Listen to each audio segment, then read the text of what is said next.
I respect that a lot. I also think that you've got a lot of skills. We did just get a question though. In what other countries would you like to see End of the Week expand if you could pick a couple of places to add right now? We did have some chapters in South America for a while. We had Brazil going for a while. I believe we had Argentina for a while. I'd like us to have our South American, chapters come back strong. But honestly, my dream, Holden, was always that we had a chapter on every continent. And the only continent we haven't hit, I believe, is Antarctica. So Antarctica. I would I would argue that that would be a cool chapter.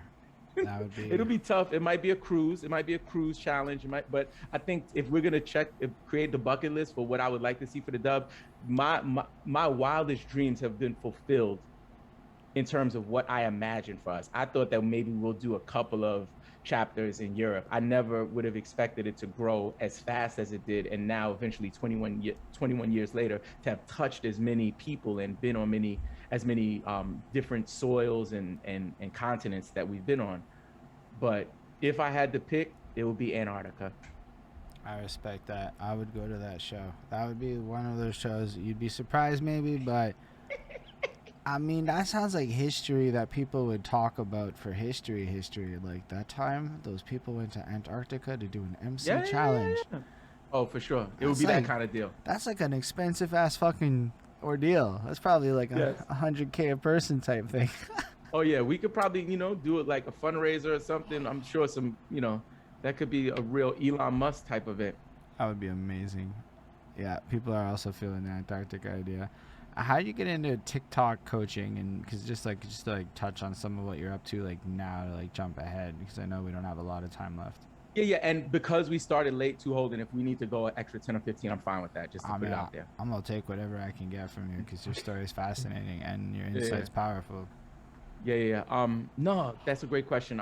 It really started after I started working a job. I worked for a really big nonprofit in New York City for about 10 years. And when that job came, I had to kind of take a step back from the dub. So I talked to people about it, and I'm kind of comfortable about it now to say that at the time when I left the dub, I never really had the discussions with the people that were important in the movement. I kind of just went about my business to do what I needed to do for my family and for my career. And for that, I'm open about, and I'll say I'm regretful for that because I believe that because of what we've built here, that I owed it to the key players at least to speak to them. But I never really had that conversation. It just kind of turned into was gone for a couple of weeks to a couple of months, and before I knew it, 5 years had passed by, and I hadn't really been involved with the dub. And you know how it is if you don't talk to a friend for a long time. Like when you do talk to them after a while, it's like, hey, sorry I haven't talked to you in 3 years, but I'm back. Um, so because of that, I had a craving for music. I still wanted to create, so I started making beats. And once I started making beats, my brother Vanna Richie, as you guys know, he's an accomplished producer and DJ. You know what I'm saying? And he told me like, "Yo, them joints is actually kind of hot." And right then, when I got a cosign, I was like, "Really? Like my little rinky-dink beats are hot? Let me invest in some equipment." So I got some equipment, started making beats. Before I knew it, I got some mentors, Legion Beats and Anno Domini, who are some really successful producers. The first online beat sellers to make over $1 million selling beats online. And I took their course and I like went through their master class, learned how to sell beats online, and I started building a profitable beat selling business. Most of my customers were new artists who had questions, and they were like, "Yo, Robbin, like, how do I get on Spotify? Like, oh, Robbin, how do I get, how do I get my publishing squared away?" Like questions that I had the answer for that I was given for free. And then finally, one of my clients was like, "Yo, Robbin, how much to hire you as a consultant?" And I was like, "Oh." I was like, $50 an hour? He was like, "All right, cool. Can we book 2 hours?" I was like, "Yes, we can." And that kind of started me coaching. It wasn't until I was in a clubhouse room in March of 2021. I want to say February of 2021, when a gentleman, his name is Wave Formation. He's a producer coach. He coaches producers. And he was like, "Yo, Robbin, you got to get on TikTok. Like, take it serious. Spend some time on TikTok." Went online on TikTok, did miserable, posted a bunch of videos. They didn't go well, whatever, whatever. Then, just like with my beat selling, I said, you know what? Let me find a coach and a mentor for this. So I thought about who I could reach out to. And connecting it back to EO Dub, excuse me, a brother named Roz Hendricks, who's a EO Dub family member. He's one of us, right? I reached out to him. He has like, I want to say 3 million followers on TikTok right now. He has like a TikTok career. He performed at, I want to say the iHeart Music Awards for TikTok. He also has a deal with ESPN, got his music on ESPN through TikTok. And I reached out to him like, yo, can we jump on a call? And I asked him like, yo, is it cool if you mentor me? I need a mentor because I want to learn how to do this. And he did that. And from there, my account just grew, and I was still doing my beats, still doing my coaching. And then I was like, by the time I had hit like 50,000 followers, I was like, you know what? This would bring the independent musician community so much value. Let me take the time now while the organic reach on TikTok is still in the early adopter phase where we can still like get that big organic push.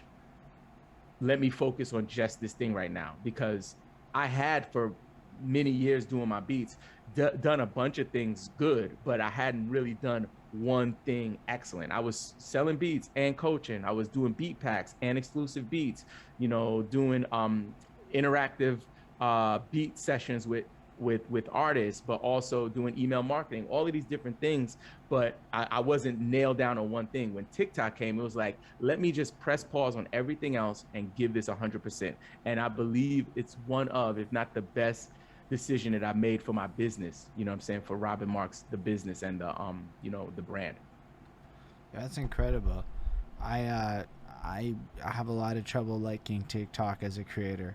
It's not that I don't like it as a you know, I actually went there and I was watching your stuff. I was watching you react to like slicing up bananas, and then a lot of you like cat reaction videos a lot. I noticed. And your little reviews.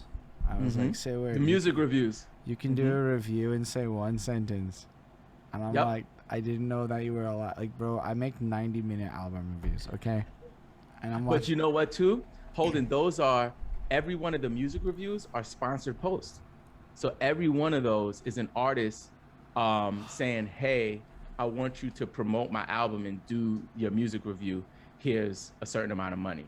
So every one of the music reviews is a paid post. I figured as much. I was like watching. I'm like, he loves this all. He loves everything. But you know what? Here's the thing, Holden. I can always find something good to say. I just don't have to say the bad stuff. If it's something that I really don't rock with, like I have had some stuff that I was like, ooh, like I can't really do that one. But for the most part, like I love music. Like I can find something good. Like, oh, and I really love at 3 minutes and 30 that the cymbals crash really hard. Love that. I'm not gonna, you know, come on, like. Somebody's gonna watch this and be like, wait a second, he's talking. The details, but no. Again, like. To go back to what you said, for me, my adult mind could not wrap my head around TikTok for the longest. And just like you, I was like, I can't, I won't, I will not. What happened was the same thing I believe that happened to me with Instagram. With Instagram, I was like, I don't really want to share pictures, like whatever, like boom. And I kind of let the wave go by, and then I jumped on later because I had to, right?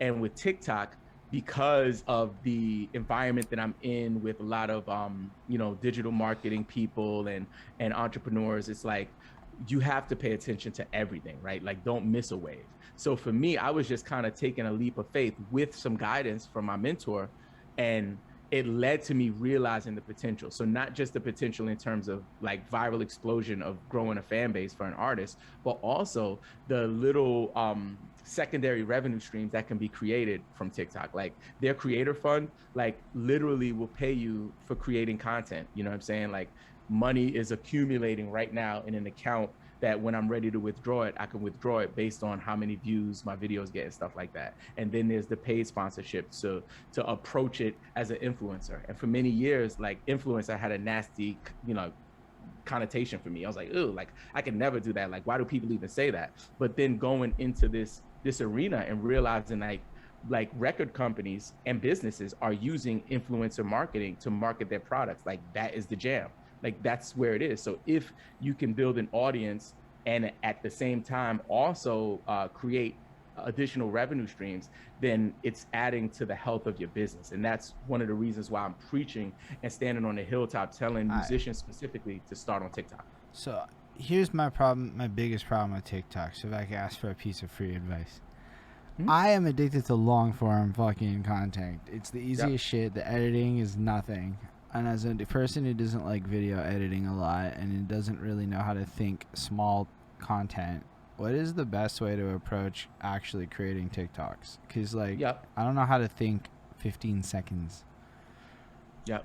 So I'll do a quick spiel for you. So this is what I would do. I would literally reset your mind in terms of everything you know about content creation and social media. I believe that, like you just said, you are a long form content person. So you could do one or two things. Lean into what you're good at and what you want to do. I always tell people when I do like a discovery call with somebody, like if I'm not a good fit for you, I'm not going to be like, okay, come, let's do the thing together. And the biggest thing is, do you want to do it? If people are feeling like, man, I got to do this thing, let me go ahead and get a Twitter. I got to tweet, right? And you're doing it from a place of, I have to do it because it's like an industry standard, as opposed to, hey, it's another creative outlet that I can experiment and try new stuff and also evolve as a creator. Then, you know, if you don't look at it like that, then it's not going to be successful. So that's the first thing. You just got to hit reset and say, okay, let me like have the mindset that I'm going to go into this with a positive attitude and I'm going to test it out and I'm going to do some 15-second videos. Now, technically, if you are a long form content creator and you don't know how to make 15-second videos, what I would encourage you to do is to break your content up into 15 to 30-second clips. So if you have a 3-minute video, for example, or let's say you do 90-minute reviews, right? Let's just use your reviews, for example. I would take the 5 highlights from those and turn those into a 2-minute video.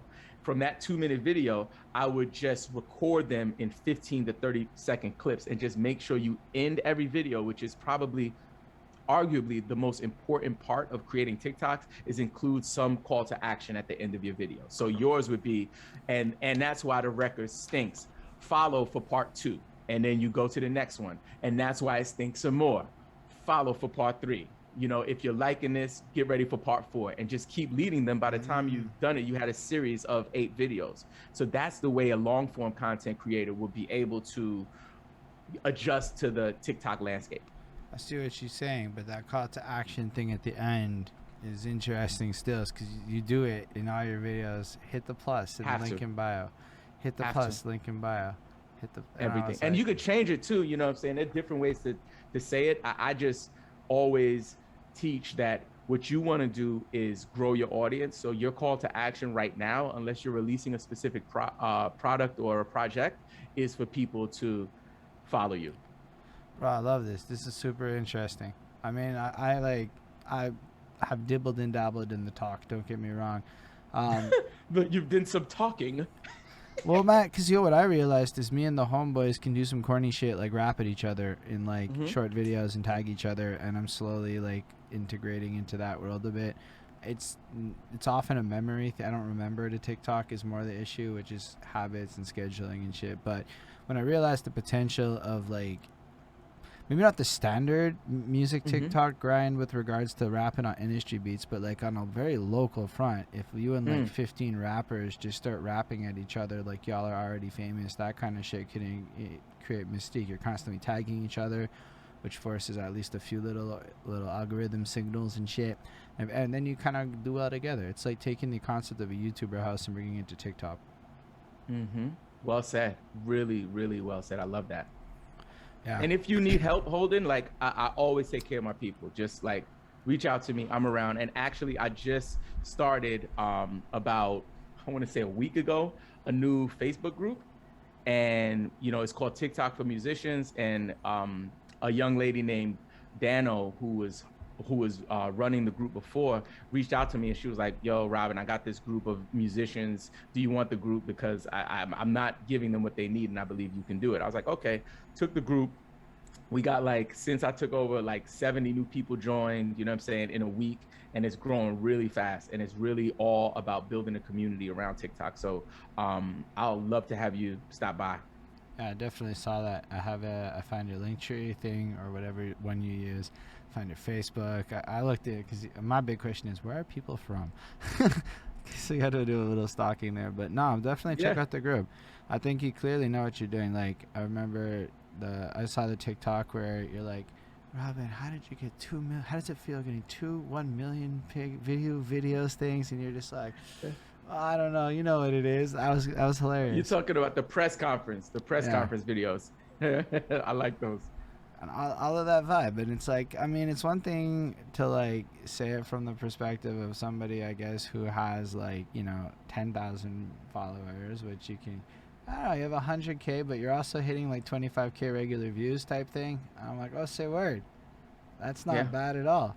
That's like, because, Yeah. sometimes you see the initial spike on TikTok and then it goes to the really, really small numbers for a while. Well, it goes up and down too. Like and Holden, that's the thing that I tell people. Like some people have developed a certain level of authority on the platform where no matter what they drop, it's gonna do big numbers. And big numbers for you might be different for someone else. And that's what I tell people. So even for me, I have videos that don't do well, that have hundreds of views. And you know what? That's okay.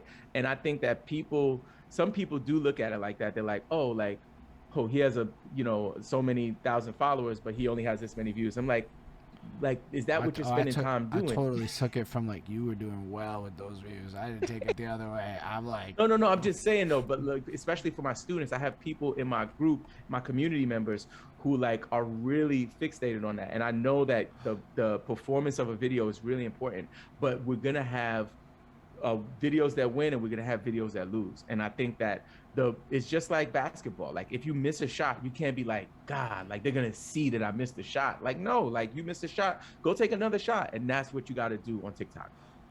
love it. That's super helpful for real. Honestly, I don't want to keep you long. I mean, I do, but I don't want to keep you too long. He's like, I got kids. They're not supervised. I'm like, fair enough. Don't say that too loud. No, they're with their mom. Yeah. But could I share the link to the Facebook group? Is that okay? Absolutely. Yeah, you can So share if anybody wants to join or just check it out, it's bit.ly/free. bit.ly/FB TikTok group. The letter FB TikTok group. Say a word. I was gonna go find it, linking it, but that was pretty quick. Also, it's gonna be linked down below in the videos and stuff. Appreciate that, man. Thank you so much. But can I give you guys a free training for your audience? Yeah, go for it. I always want free trainings. And I can also send this to you. So again, it's bit.ly/free TikTok training. So if you want to learn a little bit about it and have a proven 3-step method that'll help you to get more followers right now, just go to bit.ly/free TikTok training. For sure. I'm gonna definitely check that out. I'm honestly curious about how you go about making training materials.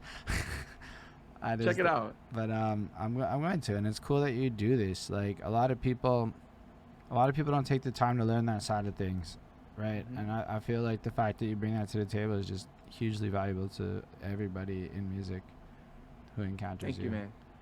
Thank you so much, brother. So I definitely appreciate having you here. And thanks for sharing what you've done so far. We hope to have you back.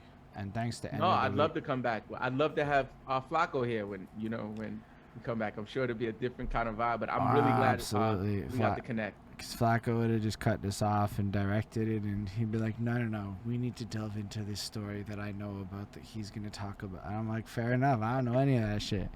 But it'll be 2 different interviews. It's completely different. But I don't know, they're great. I don't know. I don't know how I like the fact that like the Flacco one like breaks up the pace for the other ones for me, so it's like a different vibe and it just kind of makes it like really alive. But like I feel like they're both experiences that are good, like they're really helpful, and I appreciate it personally when I can hear stuff, especially from people who aren't from where I'm from and seen different things. That's why we like the name Perspectives, because it's what it's really about. But shout out End of the Week for hosting this. Make sure to follow End of the Week and all their stuff. eodub.com has all their links. It's one place, so I don't have to say 7 of them. Make sure to like, follow, subscribe, all that good stuff, everyone. Appreciate having you here. Do you have any last things you want to say to the fine folk on the internet before we end the stream? Just thank you, Holden, for this interview. This has been amazing. And also big shout out to EOW for, this platform, and my man Flacco. I wish he was here, and I'll definitely come back. Yeah, I definitely appreciate that too. On that note, everyone, it was super great having y'all here. And live long and prosper, everyone.